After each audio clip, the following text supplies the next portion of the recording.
Welcome to the Valley Today, a public service presentation of KAIL-TV. I've always remembered antiquing throughout my adult life. Occasionally, a new antique store pops up with items not used for years. With the advent of cable shows glamorizing the barn find, these items need service and repair. That's where Sawyers Vintage Service comes into play. These guys fix anything old and new. Join us as we visit with Brian Davis and Kevin Sawyers, up next on the Valley Today. Welcome to the Valley Today. We have the privilege of being at Sawyers Vintage Service here on Clovis Avenue, and this is a bit of a different business. Indeed, yes, it's our pleasure to have you here. And we are with Brian Davis. Yes. And you have quite a history with this building. Oh, absolutely. I grew up in this building, and pretty much so did my mother, and we've been here for a long, long time. My great-grandfather started a business in Palo Alto called Varsity Garage. Came here late 40s, early 50s, opened Varsity Garage, actually not currently immediately where we're standing. It's actually the building a bit to the north of us, but right on this site. And then my grandfather ran Clovis Auto Parts here for 50 years. So yeah, I've got just a little bit of history in this place. And the neat thing about Sawyers Vintage Service is that what is old is new and what is new is old, and you guys are embracing both worlds. Two worlds. You're embracing 2012 and anything from the 20s up, or even maybe older than that. Further than that. We're happy to work. You know, if someone happens to have, I don't know, say a 1901 white steam car or something, we'd dearly love to have it in here. And I guess your partner his mania started with these stationary motors. Yeah, they did. And you're kind of an electronics whiz, aren't you? Well, yeah, I should, to say I'm strictly electronics is not entirely fair, because my passions really embrace the whole realm of vintage things, mechanical, electrical, and electronic, and beyond that as well. Now, how did you decide to open this business here? Well, it's a long story. Kevin and I have mutual friends, and we hung out a lot of the same places, so we got to chatting, and as we have common interests, we started chatting about the things we like to do. Kevin being a mechanic, I'm a car guy, even though I'm not a mechanic in the sense that he is. Right. We just started talking about what we like to do, doing it, and obviously at the same time, at that point, this building was vacant.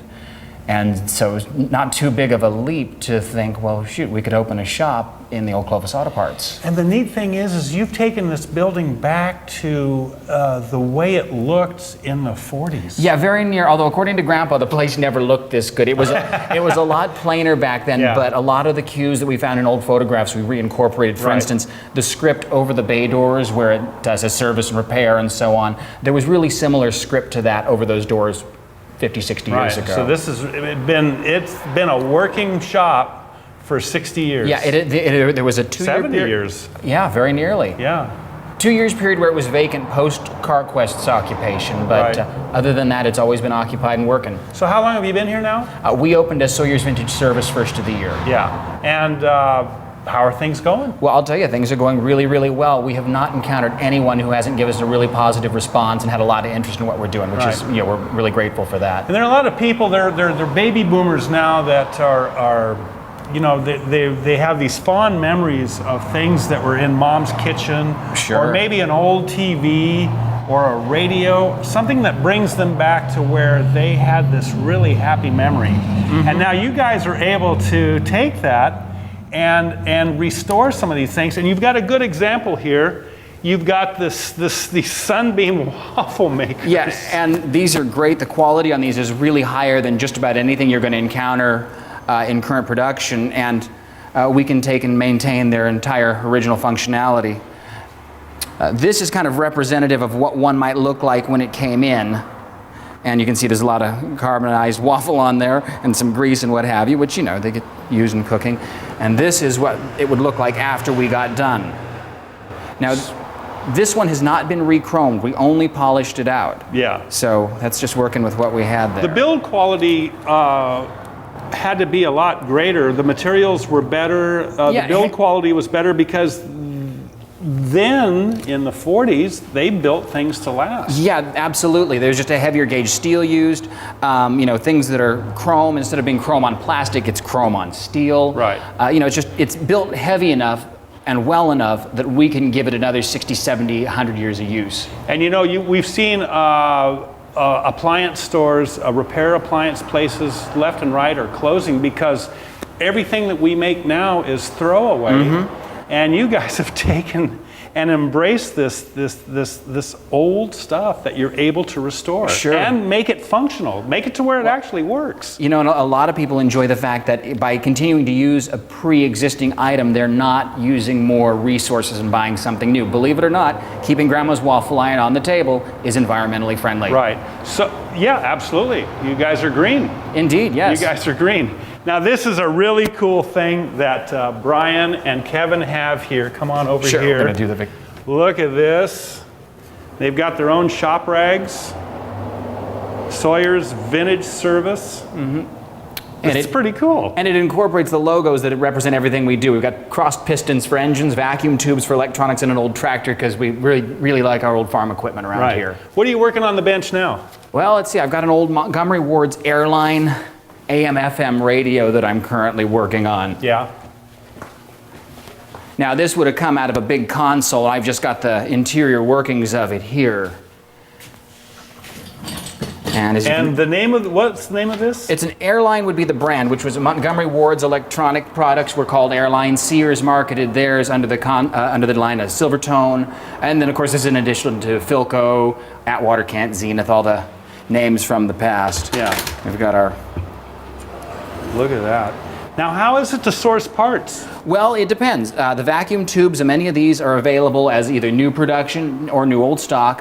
In addition, I've got a couple thousand or so in inventory. Yeah. So those are available. The other electronic components, such as capacitors and resistors, one can use modern capacitors and modern resistors of the same value as the original components and restore functionality that way. So there's two schools of thought. There is get the thing working with new components, and there's probably some purists out there that say, hey, I want the new old stock in there. I want the old stuff that was wax sealed. And well, the problem with that is the old stuff that's wax sealed will deteriorate even if it's never been used to the point where you can't use it. Yeah. And that's it starts breaking down. It does, and it's unfortunate but true. I mean, I've got a wax capacitor here, and as you can see, it's pretty sticky and nasty, and they're literally just made out of foil and wax paper, and being paper, they absorb atmospheric moisture, which breaks down the resistance in the dielectric material, and then this ceases to function as a capacitor and starts to just become a short, and well, that's a problem. So I'm curious, so did you have grandparents that you used to go visit when you were a little kid, and you would find stuff in the barn or in the garage and you start taking it apart? Oh, absolutely. Although it's my great-grandparents, my grandma and Grandpa Vetter had a Philco console radio. Yeah. They left it to me specifically because I loved it, and I was the one grandkid who didn't pull the knobs off it. But I was still fascinated with it. And then I would always find, taking apart little clocks and any other sort of piece of So when did you have an inkling that this was what you were going to do for your life's work, was you were going to repair things that, a lot of people were just either tossing, they were going into museums? Well, that's a very good question. Because I grew up with things like vintage waffle irons getting used on Sunday to make waffles. So, old things were always part of my life, and I always was fascinated with them because I was familiar with them and their quality. I could never quite understand the appeal of a lot of newer things. So it's sort of a lifelong interest, but actually working on them and repairing them, that's only really happened in the last couple of years. I just never really had the time. I always had the interest, but I never had the time to do it up until fairly recently. So electrical, mechanical, you have an old, is that a Victrola? That is a Victrola. That's a Victor Model 3 with an oak horn. It's a rare model, and it works. If you'd like, we can play it for you. Well, that'd be great. Well, we'll have to fire this thing up at the end of the segment and use this as some bumper music.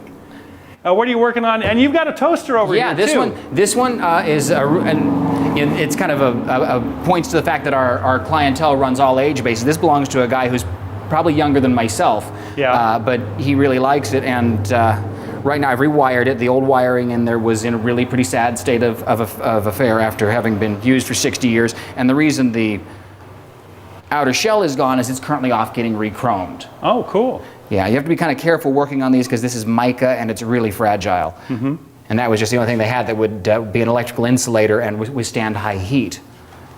How old are you? You're about 33? Yeah, 33. And how do you have a lot of friends that are embracing these antique appliances? You know, most of my friends, even the ones who are more contemporary in their aesthetics and things, are happy to bring at least part of that into their life, either for nostalgia or out of appreciation of the quality of the item. Like one of the first stoves we did for a good friend of ours who's also our marketing guy. And his personal aesthetic at home is very minimalistic, very clean, very modern. But he loved this old Western Holly stove we did for him because it cooked beautifully, and so he just enjoyed the quality of it. So the functionality of it was right up there with the stuff that we're producing today. If not even better. I have a Wedgwood stove at home, and I've cooked on Wolf and Viking ranges, which are high-end commercial units, and I find the performance of my Wedgwood to be as good or superior even. Yeah. So you guys are restoring refrigerators, you're restoring ovens, you're restoring whatever you can, whatever people will bring you. We're really pleased to look at any project a person would care to bring us. Some things are not always up our street, most things are, and we're just happy to take a look at anything. So I can imagine that there's a high learning curve if there's something that you haven't pulled apart before. I mean, I'm sure that you've probably pulled a lot of toasters apart. But yes, indeed. Something that has come in that you haven't worked on before, then the learning curve goes up for you. But I'm sure there's nothing that's insurmountable for you. No, indeed not. And then we have a large library of reference texts that help us with those sort of things when they do crop up. And believe me, they do crop up. And so, are you able to source parts on the internet? Indeed, yeah. There's a lot of parts houses on the internet, especially for electronics. Things that I can't necessarily go down to a local electronics store or Radio Shack and buy are available to me. Yeah. Let's come over here. We're almost out of time, Brian. Sure. See how fast 12 minutes goes? Isn't that amazing? That time flies when you're having fun. Now come on over and what song do we have? You got In-A-Gadda-Da-Vida on this thing? Yeah, no, I got a little Led Zeppelin. Not quite. I have Now's the Time to Fall in Love. This record's actually from the 30s, so it's kind of whimsical and romantic. And what year is this unit? Quite a bit older. This is about 1906 or thereabouts. 1906. Or I should say 06 if I want to be really old-fashioned about it. Yeah, 06. 106 years ago. Well, take us out with a little travel. We'll be here for what, about half an hour? Yeah, it's not quite that long. The spring's completely wound down, so I got to put a pretty good wind on it.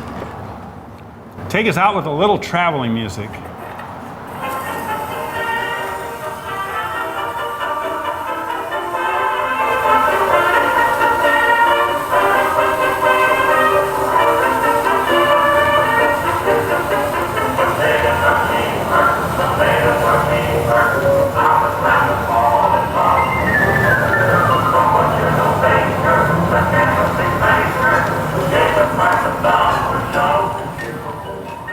Welcome back to the Valley today. We are with the dynamic duo here, Sawyers Vintage Service, and we're with Kevin now. Yes, sir. Right on, buddy. And you're the mechanical end. You're the motorhead. Yes, sir. We're both gearheads, but I'm sort of the one that's got the disease the worst. Right. So I got a great shot of you leaving the property. You had to go down to I had to run Linenbacher's, right? Linenbach's Auto Parts, the Napa up the street. We had to go pick up some parts. So what year is this? it's a '55 Buick. Special is the model. And it's got the nailhead motor? That is the original nailhead engine. Come on in here, Charles. Look at this. Look at how clean this thing is. We took this car completely apart and put it all back together and rebuilt the original engine. It's numbers matching motor. It's a factory 3-speed car, which is really rare. Yeah, most of them were automatic, weren't they? Almost exclusively all automatic. Yeah, so to get a 3-speed car is, like you said, it's very rare. Yeah, there just aren't very many of them around, and the few that are left, you just don't see them on the road very often. So how did you and Brian hook up to form this? We both live in basically the same neighborhood. Yeah. And just through mutual friends hanging out at the bar one night, actually, we got to talking, and Brian shares. We both share the same interest in sort of the vintage and the classic and whatnot. Right. And so we got to sort of talking, and I one day floated the idea that I wanted to open up a shop working on this stuff, and he'd kind of had a similar a similar idea and mentioned that his family owned this property. You guys have really done a nice job with. Well, thank you. It took us about 1.5 years to put this building back together. I mean, you've got the old timbers here. It really is beautiful. irreplaceable. This is what the purist shop should be. Yeah, well, and you know, Brian has probably explained to you this building was built in 1949. Right. And it then grew from there. So I mean, we're looking at construction techniques that you can't do anymore. You can't get 30-foot straight-run timbers like that. It's just not possible. Right. So we're really fortunate to be in this space and to have access to it. And you know, it was really kind of a privilege in its own right just to restore the building, because when we first got here, these doors were walled off, and where we're standing right now was rows of empty shelves, and it was quite a different place then from now. So. And these guys are serious. They have got a clean environment here to work on stuff. You redid this, huh? Yeah, well, actually, we built these benches from scratch. They're based off of the design of the benches that were originally here in 1949. Is this stainless? That is stainless steel on the top there, yeah. That is very cool. And so we tried to replicate what used to be here, because it works, and it works well for us. Let's move back into the back room. I've got a couple of treats that I want to show. And we got our assorted projects hiding back here. You got this old CocaCola machine. Is this going to be a full restoration project? Yes, sir. This old Coke box here, this is just an old ice box. It doesn't have any mechanical guts in it. It's just an ice box. Yeah. But so you're going to have to source a compressor? No, it doesn't use. It holds about 120 pounds of ice. Crushed ice. Okay. It's just a straight up big ice box. Wow. And so you just have all your ice in here. As you can see, she's a little crusty on the inside. Now you're going to have to refabricate some of the parts. Yeah, we'll have to make a new liner for it. The lids are actually reproduced. There's a company that reproduces the tops and makes the gaskets and whatnot. This old Coca-Cola stuff is pretty popular. So now, when you come across a problem where you have a stamped metal, are you able to reproduce that? Is there anybody that you can go to? We have a couple of resources, folks, that we can talk to. That's not something we can do here, although we do have a couple of folks that can recreate those pieces as necessary. But I mean, these were big stamps when they were Correct. pressed. This was originally pressed on a big, probably 100, 150, even 200-ton press, right? Which is something that simply is not replicatable. You would have to make this all by hand, and there are a few very talented individuals that can do that. But typically, at least when we're looking for a project, or certainly looking at somebody else's project and bidding it, we always make very sure that this stuff is intact, because if it's not, it can get to be sort of prohibitive. Certainly that would raise the cost on the restoration, but it can, although honestly, when people come to us, we're usually more expensive than they wish we were, but actually most folks are usually surprised by what it actually costs to do How this. are people hearing about you? We attend shows. We've been going to car shows and other antique fairs and things. We've done a couple of parades. Cards? Yeah, sure. We pass out our cards. We have T-shirts and things, and also just lots of good word of mouth, and folks that have come in and we've done work for and been happy with us, and they they tell their friends and they tell their friends, and that's sort of how we grow this thing. The location is fantastic because you're right here on Clovis Avenue in the old, approaching the old part of Clovis. Yes, sir. Yeah, we're right here just before Old Town, and so there's lots of folks going into Old Town looking for antiques, and so it's a natural traffic going back and forth. A ton of cars going every day. It's a natural fit for us here, so it works out real well for what we're doing. That is very cool. You're working on something else here. This is an old ice box. Think before we had refrigerators. Yeah. These are the doors for it. So that would be where the people would deliver big blocks. Yeah, you'd put a 25 or 30 pound block of ice in this thing, and it would sit sort of here in the middle. And then the cold air would circulate around just through natural convection. Cold air falls, warm air rises. So you'd have your coldest part immediately under the block of ice, and then warmer going on around, and so you could keep your eggs and your milk and all of that. So will this be a off-white? No, actually, the customer wants a custom color on this. I guess it was her mother's, and she wants it painted cherry red. So she's going to have a fire engine red icebox when we're all done. You got a lot of interesting things here too. You've got this old hot rod. Yeah, my little my future project here. Something, like they say, the cobbler's kid has no shoes. Yeah. Someday I'll get to work on it, but well, you've got your Buick. Exactly. It's hard to complain. It's hard to complain. But this is a little project of mine here. One of these days we'll get her running. So. What is one of the most challenging projects that you've come across? have to think about that one a little bit. Honestly, I think the most challenging project was getting this business started. Yeah. To tell you the truth, as I sit here and think about it, I've been working on cars and things and doing mechanical stuff most of my life. The most challenging thing was figuring out, sort of how to put a business together and how to get opened up here and how to do it, and all the licenses and permits and the things that you got to do to be legal and do things the right way. Right. And I think that was actually the biggest challenge. And you told me an interesting story off camera is actually you opened a hot rod store when you were 16 years old. Yeah, when I was 16 years old, I tested out of high school, took the high school proficiency exam and aced it and tested out my junior year. And went and opened a hot rod shop here in town. And what were you doing with that hot rod shop? Well, I was trying to work on stuff like this and build interesting cars and do sort of similar to what we're doing here today, but not quite the same vein. To walk into a place like this, you would expect old timers, 70, 75 years old, with a cigarette hanging out of their mouth and half the ash still on the cigarette. And here That's you who are, I grew up with. And here you are, a couple of kids, 33, and what, you're 27? I'm 27, yes, sir. And you're embracing this old stuff, and it's really very cool. Well, thank you. It's we grew up with it, Brian and I both, and it's always been stuff that we've loved. And I started out when I was but 2 years old with single-cylinder farm engines and that kind of thing. Right, and that's what got you going. That's what got me started in it. Motors. Yeah, it was the old stationary pump engines and whatnot. Got about 5 or 6 of them here? Yeah, I think we got 6 of them floating around here right now. So. Now, for people that are more interested in coming to see you, and maybe you've got a project that you need to bring these boys, how can they get a hold of you? Well, we have our website, which is sawyersvintage.com. Yeah. You can always give us a call, 297-5800, or you can just drop on by the shop here. We're 885 Clovis Avenue. Yeah. It's pretty easy to find. Look for the big green and cream building and the old stuff sitting out front. Yeah. And stop on by and talk to us, and we can help you out with most anything.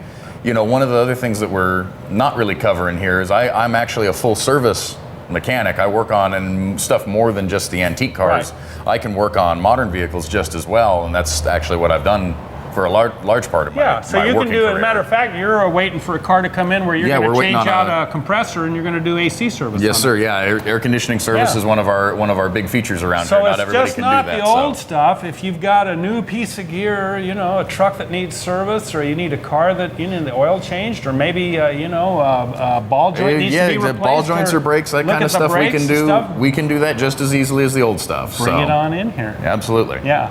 love to see pretty much any and all of it. So. Yeah. So how have you been embraced from the community?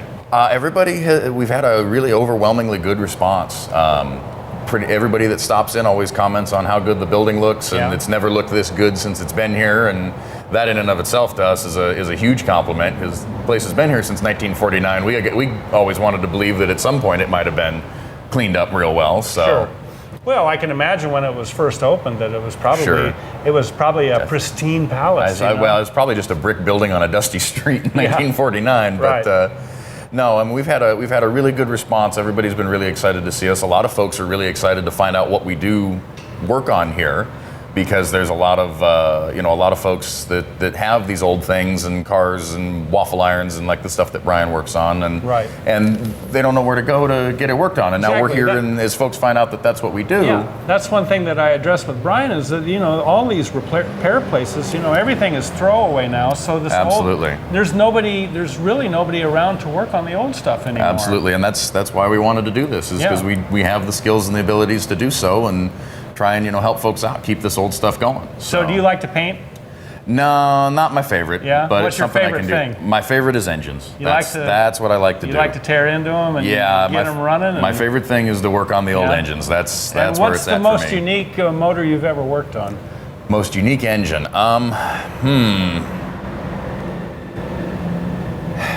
Probably there's an old 1947 TD6 International Harvester crawler that I'm working on. Oh yeah? And it's a gas to diesel engine. It actually is a gasoline and a diesel engine all in the same place. Starts with gasoline and then starts with gasoline and switches over to diesel fuel. But it all does it all inside the same combustion chamber, the same engine.